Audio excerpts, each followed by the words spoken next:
Louis Leterrier's The Last House dropped on Netflix with a chilling grand premise, but unfortunately, it crumbled under the pressure. It's a real shame to see such a big idea shrunk down into another monster movie with more filler than story and a pointless voiceover spoon-feeding exactly what's on screen. Pair that with a family that treats the apocalypse like a cozy staycation, and we're off to a miserable start.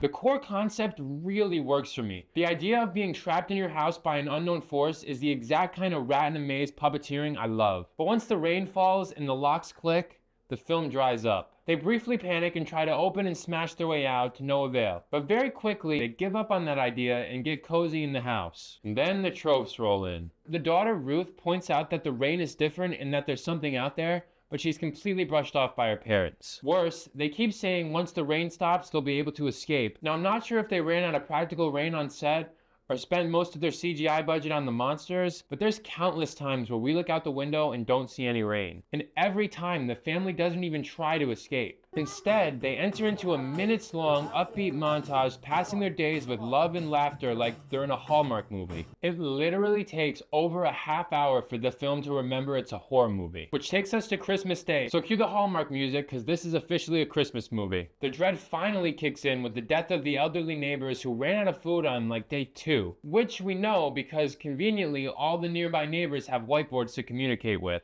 But when the dog's heart meds run out right as the family hits empty on food, it's genuinely a chilling scene that gave me goosebumps.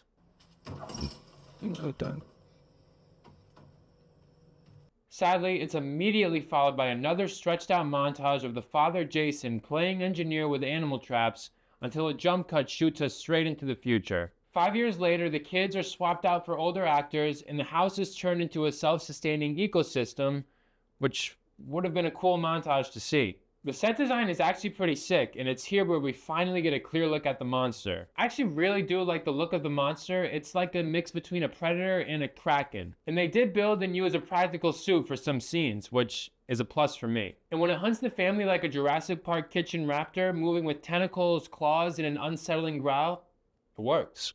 It kills all the plants and turns their drinking water into salt water, and then the rain stops and it just leaves. And it's at that point, after 5 years, the family decides they want out of their cozy setup. And then in a nauseatingly cringe sequence, they bungle a trap, the house floods, and the parents are tossed around by the monster.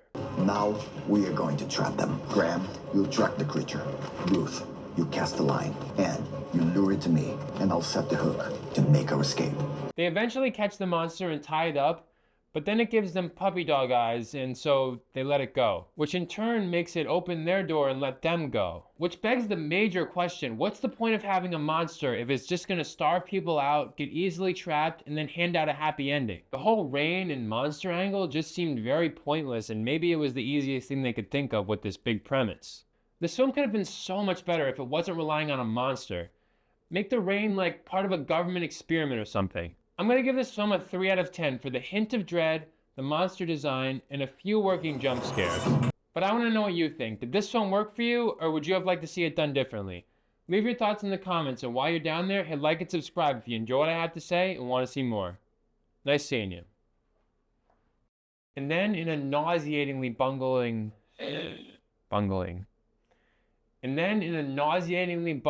Oh boy, bungling.